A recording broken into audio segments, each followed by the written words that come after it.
마태복음 18장 15절로 20절입니다.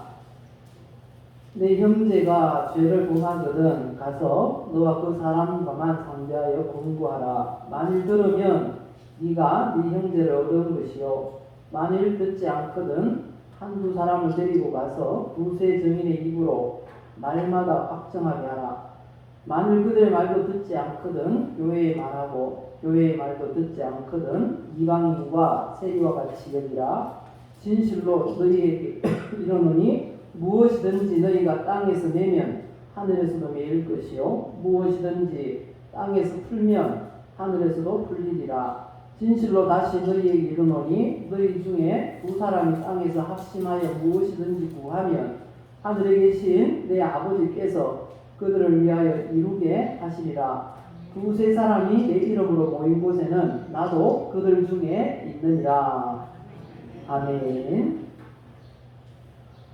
사랑하는 성도 여러분, 여러분들은 어떤 인생을 살기를 원하십니까? 한마디로 잘 살기 원하시죠? 네, 잘 산다는 건 보람있고 그리고 행복하게 그렇게 사는 게 아닐까라는 생각을 해봅니다. 어떻게 하면 우리에게 주어진 인생을 그렇게 보람있고 행복하게 잘 살 수 있을까요? 세상에도 그렇듯이 운동선수들도 그렇더라고요. 기초를 잘 닦아 놓으니까, 자세가 좋으니까 아주 훌륭한 그런 선수들이 되더라고요. 손흥민 선수 아주 유명하잖아요. 근데 그 선수도 기본 자세를 잡는데 중학교까지, 중학교 3학년 졸업할 때 몇 살이죠? 예, 16살쯤 되잖아요. 그죠? 16년 동안 경기에 그렇게 출전하고 싶었대요. 그런데 아버지가 축구 감독이에요. 축구 선수였다가 대해서 감독인데, 아니야, 기본 자세가 중요해. 그래서 중학교 졸업할 때까지 선수를 한 번도 못 뛰었대요. 그리고 나서 이제 외국으로 축구 유학을 갔어요. 그때부터 두각을 나타내기 시작하는데요.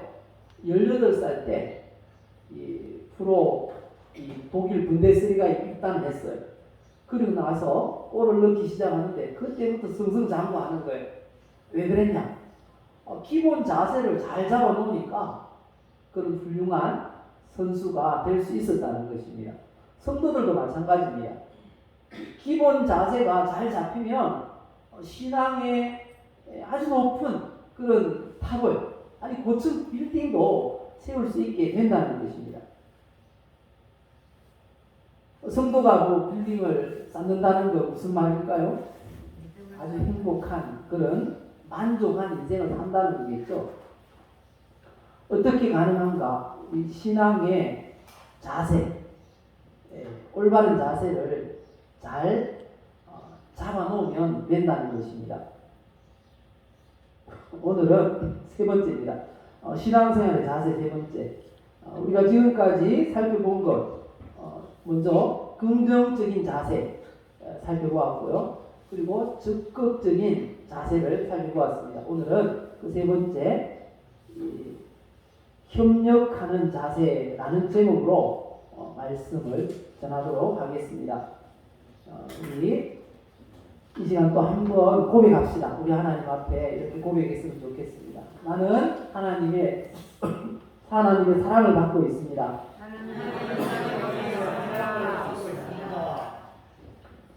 하나님은 나를 치료하십니다. 하나님은 나에게 복을 주십니다. 하나님, 협력하는 자세를 가지도록 도와주세요. 우리가 고백한 대로 그대로 되시기를 예수님의 이름으로 축복합니다. 그러면 어떻게 이 협력하는 그런 자세를 가지고 우리가 살아갈 수 있을지 말씀을 통해 조금 더 자세하게 살펴보겠습니다. 먼저 왜 협력하는 자세를 가져야 할까요? 협력하는 이 자세가 복음에 합당한 그런 자세이기 때문이라는 것입니다. 성도가 그냥 개인주의로 나만 생각하고 나만 위해서 살고 내 생각밖에 안 해요. 그렇게 살면 성도로서 그게 합당한 자세일까요? 아니겠죠. 그래서 빌립보서 1장에 보니까 이렇게 말씀하세요. 오직 너희는 그리스도의 복음에 합당하게 생활하라. 그렇게 합당하게 생활하는 게 어떤 건가? 이는 내가 너희에게 가보나 떠나 있으나 너희가 한 마음으로 써서 한 뜻으로 복음의 신앙을 위하여 협력하는 것과 이렇게 말씀합니다. 복음의 신앙을 위해서 협력하는 것이 곧 그리스도 복음에 합당하게 생활하는 것이다 라는 것입니다. 어떤 분이 그런 표현을 했어요. 풍자기도 하고 약간의 비판이기도 한데요. 서울에 가니까 이 장로님이 목사님의 가방을 들어주더래요. 그 부산에 가니까 지가 들고 다니더랍니다. 근데 대구에 오니까 목사님이 장로님의 가방을 들어주더라. 이런 풍자인데 그런 말이 있어요. 다 자기가 원하는 대로 자기 마음대로 신앙생활 하는 건 성도로서 옳지 못하다 라는 것을 지금 성경은 말씀하고 있습니다. 신앙생활 할 때 좌우를 돌아보아야 합니다. 나만 생각해서는 성도다운 그런 삶을 살아갈 수가 없다는 것을 우리는 기억해야 합니다. 협력하는 자세가 복음에 합당한 자세이다. 꼭 기억하시기 바랍니다. 그리고 왜 협력하는 자세로 신앙생활을 해야 할까요? 두 번째는 협력하면 유익이 많기 때문입니다. 성경이 말씀합니다. 전도서 4장 9절 두 사람이 한 사람보다 나으면 그들이 수고함으로 좋은 상을 얻을 것이니라. 협력할 때 좋은 상을 얻게 된다 말씀합니다. 그리고 혹시 그들이 넘어지면 하나가 그 동물을 붙들어 일으키려니와 홀로 있어 넘어지고 붙들어 일으킬 자가 없는 자에게는 화가 있으리라. 또 두 사람이 함께 누우면 따뜻하거니와 한 사람이면 어찌 따뜻하랴. 한 사람이면 패하겠거니와 두 사람이면 맞설 수 있나니 세 겹줄은 쉽게 끊어지지 아니하느니라. 협력할 때 이런 많은 유익이 있다라고 성경이 말씀하십니다. 협력해서 성경에서 말씀하시는 그런 유익들을 누리시기를 바랍니다. 세 번째, 협력할 때 곱하기 역사가 나타난다라고 말씀하세요. 신명기 32장 30절 보시면 그들의 반석이 그들을 팔지 아니하였고 여호와께서 그들을 내주지 아니하였더라면 어찌 하나가 천을 쫓으며 둘이 만을 도망하게 하였으리요. 한 사람이 1000명을 쫓을 그런 능력이 있다고 하면 두 사람이면 더하기를 하면 몇 명을 쫓을 수 있다는 겁니까? 두 사람이면 2000명을 쫓을 수 있다고 그래야 되는데 이 성경은 그렇게 기록하지 않아요.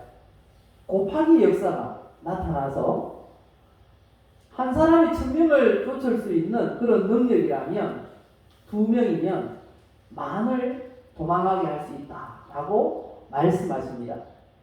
오늘날 우리도 마찬가지입니다. 성도들이 합심하면 합력하면 곱하기의 역사가 나타나는 줄 믿습니다. 이런 이유로 협력하는 그런 자세를 우리가 가져야 한다는 것입니다. 그런데 어떤 일에 협력해야 할까요? 대개는 그런 경우가 많더라고요.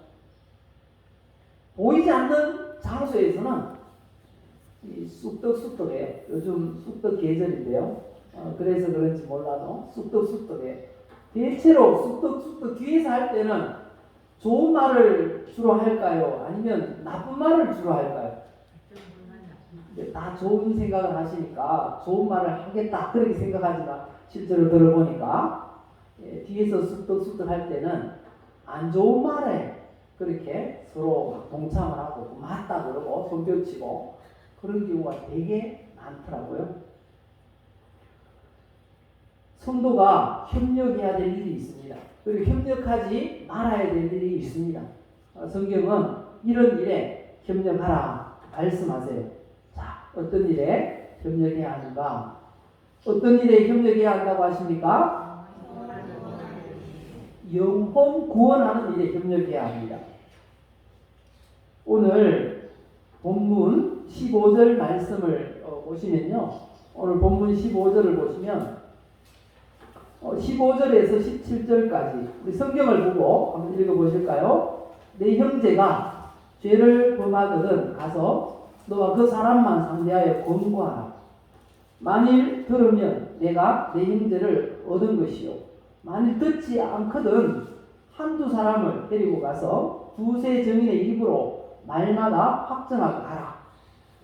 그리고 또 그 말도 듣지 않거든 어떻게 하라고요? 만일 그들의 말도 듣지 않거든 교회의 말하고 교회의 말도 듣지 않거든 이방인과 세리와 같이 여기라. 이렇게 말씀하십니다. 어떤 사람이 잘못을 했어요. 잘못을 하면 그냥 그 사람에 대해서 뒤에서 소곤소곤해서 그 사람을 완전히 그렇게 매장시키지 말고 어떻게 하라고요? 한두 사람이 성도 중에서 존경을 받는 어른들 중에 한두 사람이 그 죄 지은 사람에게 살짝 다른 사람 모르게 찾아가라는 거예요. 찾아가서 이야기하라는 겁니다. 그런 죄 지었다고 했는데 맞습니까? 회개하십시오. 근데 그 몇 사람 교회 어른들이 찾아갔는데도 그 죄를 회개하지 않아요. 그러면 교회에 알리라는 것입니다. 그러면 또 교회에서 또 다른 아는 사람들이 또 찾아가겠죠. 그렇게 해서 회개하면 좋은데 회개하지 않으면 이방인처럼 여겨라. 이런 말씀을 하고 있습니다. 왜 이런 말씀을 할까요? 무슨 의도일까요? 죄를 지었다 할지라도 그 영혼을 구원하기 위해서 교회가 어떻게 하라? 협력하라 라는 말씀인 것입니다. 교회가 영혼을 구원하는데 협력해야 함을 말씀하고 있는 것입니다. 왜냐하면 영혼을 실족하게 하면 화를 당하기 때문이라 이렇게 말씀하십니다.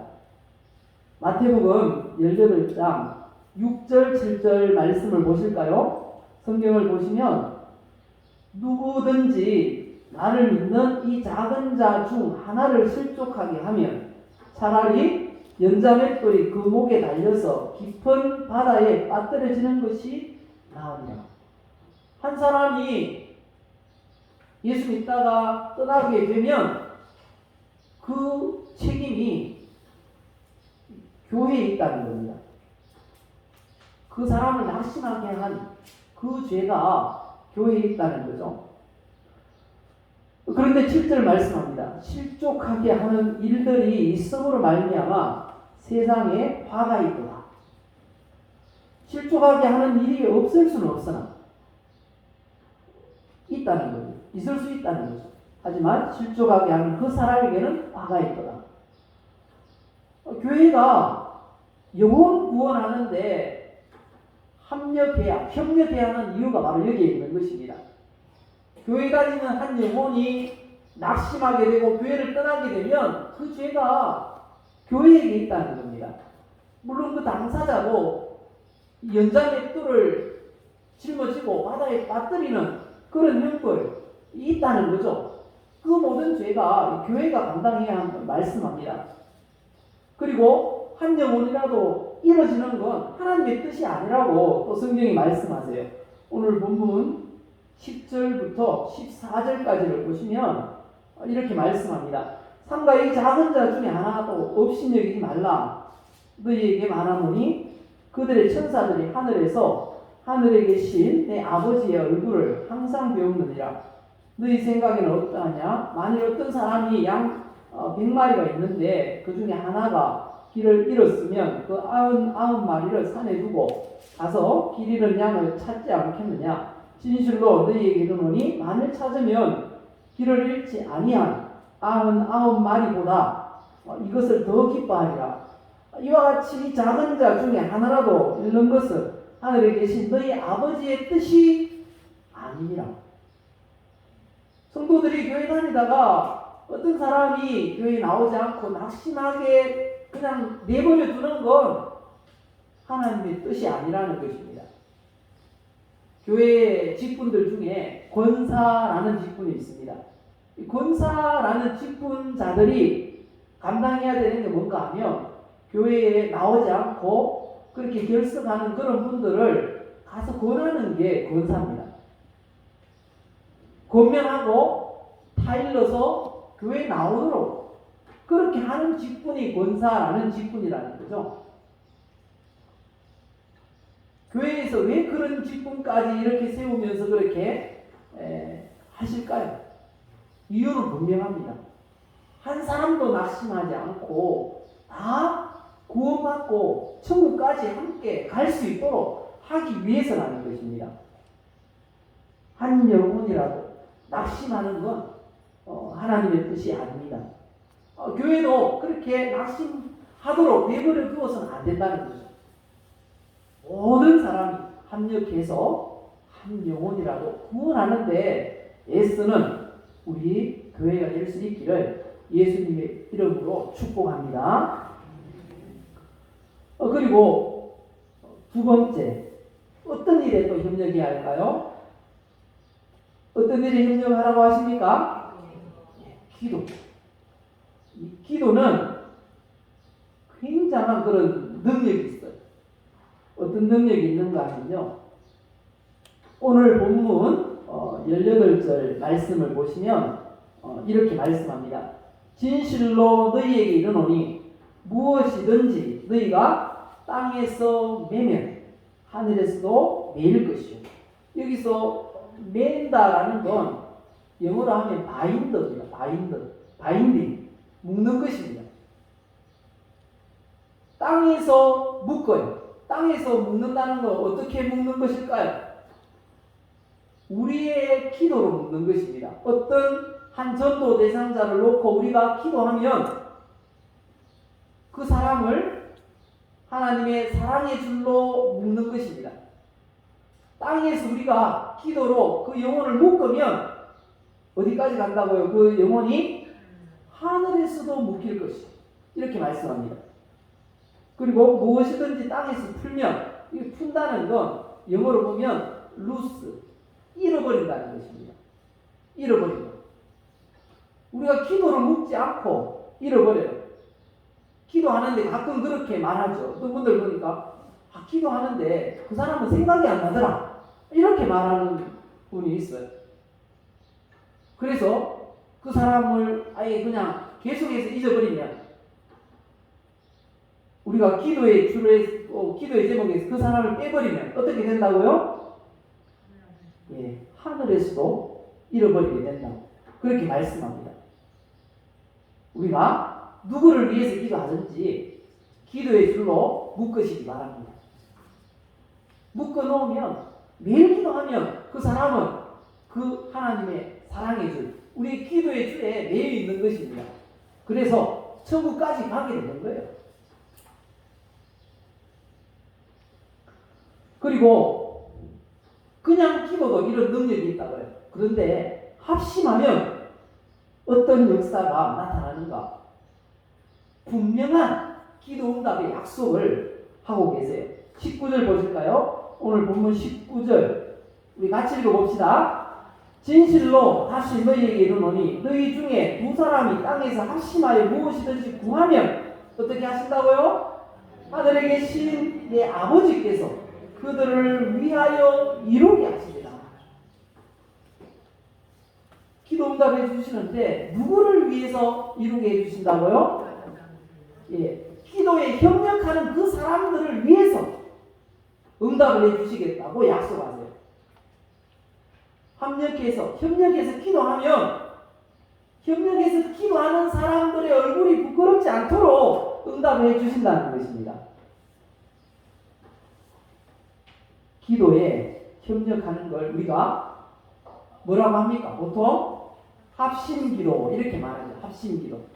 합심해서 기도하면 놀라운 응답이 나타난다고 성경에도 말씀하고 있어요. 성경에 보니까 사도행전 12장에 보니까 그런 기사가 있습니다. 유대 지역의 분봉왕이었던 헤롯 아그리파 1세라는 왕이 교회를 박해하기 시작했습니다.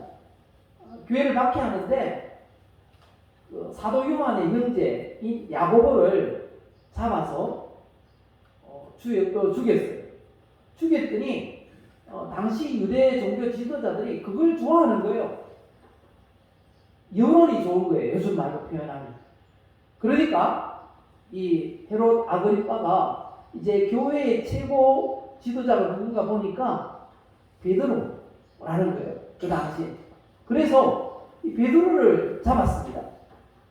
그런데 자꾸 보니까 그날이 이 무교절이라는 유대인의 명절이에요. 6월절 절기였습니다. 그래서 옥에 가두어 두었습니다. 6월절이 끝나는 대로 처형하려고. 그러니까 교회가 베드로를 위해서 합심해서 기도합니다. 앞에 기록되어 있죠. 이에 베드로는 옥에 갇혔고 교회는 그를 위하여 어떻게 했다고요? 간절히 기도했어요. 기도하면 어떤 역사가 일어날까요? 이런 역사가 일어날 겁니다. 베드로가 감옥에 갇혀 있습니다. 쇠사슬에 손발이 묶여 있습니다. 그리고 4명이 한조가 되어서 베드로를 지키고 있어요. 그렇게 지키고 있는데 밤에 천사. 그런데 그 밤이 언젠가 하면요. 처형 바로 전날 밤이에요. 처형 당하기 바로 전날 밤. 그때 천사가 감옥으로 신방을 갔어요. 그리고 쇠사슬을 다 끌어주고 딱 깨웁니다. 베드로를 깨워. 이 베드로가 자고 있었다가 한밤중이면 알 수 있죠. 막 깨우더니 허리띠를 띄어라. 신을 신어라. 겉옷을 입어라. 이렇게 이야기를 합니다. 그리고 이 팔복을 잡고 끌고 나갑니다.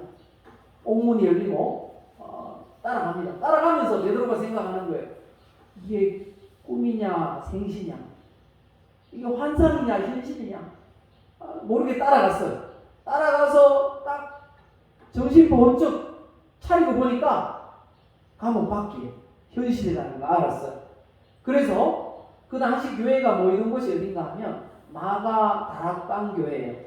마가 요한, 마가복음 기록자인 이 요한의 집이 교회였어요. 예루살렘 교회였습니다. 그곳으로 찾아갔습니다. 가서 베드로가 문을 쿵쿵쿵 두드립니다. 두드리니까 안에서 제일 먼저 그 소리를 들은 이 아이가 나왔어요. 여자아이가 베드로 음성인 줄 알고 베드로다 해서 문을 열어줘야 되는데 너무 반가워요. 너무 기뻐가지고 문도 안 열어주고 합심해서 기도하던 사람들에게 외쳤어요. 베드로가 왔어요. 그러니까 열심히 합심해서 기도하던 사람들이 뭐라고 했는지 아십니까? 네가 미쳤구나. 네가 미쳤구나. 실컷 기도해놓고 네가 미쳤구나. 그렇게 이야기를 했어요. 그 여자아이가 누군가 하면 이름까지 밝히고 있어요. 로데라는 여자아이야. 그 아이가 다시 말합니다. 아니에요. 진짜 베드로라니까요. 그러니까 네가 환상을 보는구나. 네가 이 헛소리가 들리는구나. 이렇게 이야기를 하는 거예요. 그렇게 옥신각신하고 있을 때 베드로가 문이 안 열리니까 다시 두드리는 거예요. 쿵쿵쿵. 그래서 교인들이 나가보니까 진짜 베드로가 와 있어. 그런데 성경에 아주 재미있게 기록합니다. 16절 보시면요. 베드로가 문 두드리기를 그치지 아니하니 그들이 문을 열어 베드로를 보고 놀라는지라. 실컷 기도해놓고 응답이 이루어지니까 놀랐어요. 우리도 그런 경우가 많죠. 아유, 그게 이루어질까요? 기도하면서 그게 이루어질까요? 아닙니다. 협력해서 기도하면 이와 같이 우리가 생각하지도 못한 놀라운 그런 응답이 임할 줄 믿습니다. 협력해서 기도하시기 바랍니다. 우리 하나님께서 우리가 불가능하다고 생각하는 것까지 응답해 주실 것입니다. 기도하는 일에 협력하는 우리 성도님들 다 되시기를 예수님 이름으로 축복합니다. 마지막으로 또 이런 일에 협력해야 한다고 합니다. 어떤 일이에요?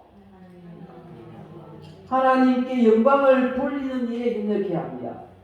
왜냐하면 성도는 이렇게 살아야 한다고 말씀하시기 때문입니다. 고린도전 10장 30절 잘 아시죠? 말씀 같이 읽어봅시다. 그런즉 너희가 먹든지 마시든지 무엇을 하든지 다 하나님의 영광을 위하여 하라. 우리 삶의 이 기준이 삶의 이유고 삶의 목적입니다. 하나님의 영광. 그래서 우리가 하나님께 영광 돌리는 일이라면 무조건 협력해야 합니다. 하나님께 영광 돌리는 일. 그런데 하나님께 영광 돌리는 일 중에 가장 우선이 되는 일이 뭘까요? 예배 아닐까요? 예배에 협력해야 하는 것입니다. 우리가 예배 너무나 많이 드려왔고 예배에 대해서 너무나 잘 안다고 생각하세요. 근데 그 예배가 뭘까요? 한마디로 정의를 하자면 예배란 이 두 구절의 성경 말씀으로 저는 예배를 이렇게 정의를 하려고 하는데요. 먼저 시편 22편 3절 말씀 읽어보십시다. 이스라엘의 찬송 중에 거하시는 주여 주는 거룩하십니다.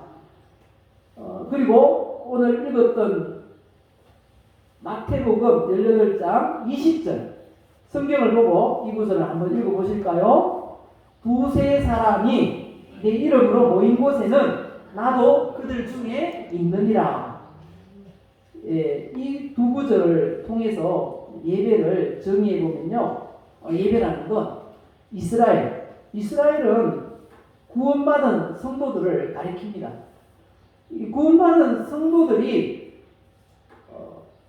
예수 이름으로, 내 이름으로, 예수 이름으로 모여서 그곳에 임재해 계신 하나님께 찬송하고 높여드리는 것.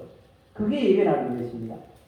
성도들이 모여서 그곳에 임재해 계신 하나님을 찬양하는 것, 하나님을 높이는 것. 그게 예배라는 것입니다.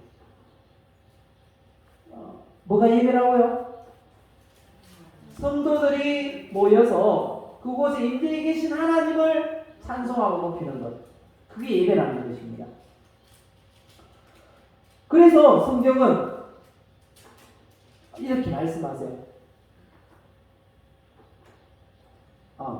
사도행전 말씀, 사도행전 2장 46절을 보면요. 2장 46절 날마다 마음을 같이하여 성전에 모이기를 힘쓰고라고 하십니다. 성전에 모이기를 힘쓰고 하여튼 모이기를 힘써야 됩니다. 주일 예배는 무조건 모이기를 힘써야 됩니다. 우리가 오랜 기간 동안 성전에 실제로 나오지 못했었어요. 그죠? 그런 경우가 많았어요. 코로나가 시작되면서부터 못 모이기 시작해서 지금까지도 안 나오는 그런 우리 교우들도 많이 계시잖아요. 그런 것처럼 우리가 처음에 지금 생각해 보니까 그래요. 처음에 나라에서 그리고 교단에서도 시국이 이러니까 쉬어야 한다. 예배를 멈춰야 한다. 그렇게 얘기가 막 돌았어요. 근데 성경은 뭐라고 하십니까? 성전에 모이기를 힘쓰라 이렇게 말하잖아요. 근데 성경 말씀을 들었어야 되는데 세상 이야기를 들었어요. 그래서 우리 교회도 2주간인가 쉬었잖아요. 그리고 나니까 영 예배가 흐트러졌어요. 그래서 지금 그렇게 시작되어 가지고 교회가 문을 닫은 교회가요, 우리나라에 최근 2, 3년 동안 만교회랍니다. 만 개의 교회가 문을 닫았답니다. 성경 말씀대로 우리가 그렇게 예배에 모이기를 힘쓰지 않아서 그랬다는 거예요. 결론은 그렇다는 것입니다. 예배에 모이기를 힘써야 됩니다. 뭐 지금 당장 코로나가 걸렸으면 예배에 나올 수 없지요. 오늘 사실은 세기가 확진됐어요. 그래가지고 열이 40도까지 올라요. 지금 누워있어요. 그래서 예배 못 나왔습니다. 그러니까 친구에게 또 카톡을 했네요. 그러니까 잘 나오는 원섭이가 안 나온대. 오늘 시계 때. 그래서 안 나왔어요. 이 청년들이. 뭐 그러면 어쩔 수 없죠. 그러면 쉴 수밖에 없지만 그렇지 않고는 모이려고 힘써야 돼요. 애를 써야 됩니다. 하나님께 영광 돌리는 길에 협력을 해야 되잖아요. 우리가. 협력한다는 게 따로 있습니까? 자리에 앉아있는 자체가 협력인 것입니다. 하나님 앞에 온전한 예배인 것입니다. 성경이 분명히 말씀합니다. 시편 150편에 말씀하십니다. 우리가 예배에는 이렇게 협력해서 드려야 온전한 예배가 될 수 있다고 하십니다.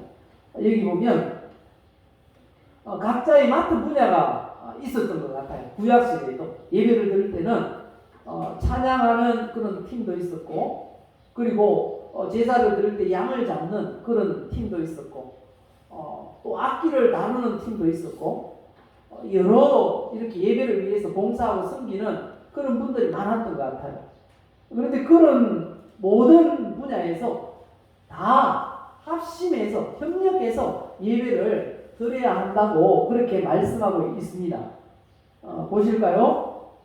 할렐루야, 그의 성소에서 하나님을 찬양하며 그의 권능의 궁창에서 그를 찬양할지어다. 그의 능하신 행동을 찬양하며 그의 지극히 위대하심을 따라 찬양할지어다. 나팔 소리로 찬양하며 비파와 수금으로 찬양할지어다. 소고치며 춤추어 찬양하며 현악과 통소로 찬양할지어다. 큰 소리 나는 제금으로 찬양하며 높은 소리 나는 제금으로 찬양할지어다. 호흡이 있는 자마다 여호와를 찬양할지어다. 할렐루야.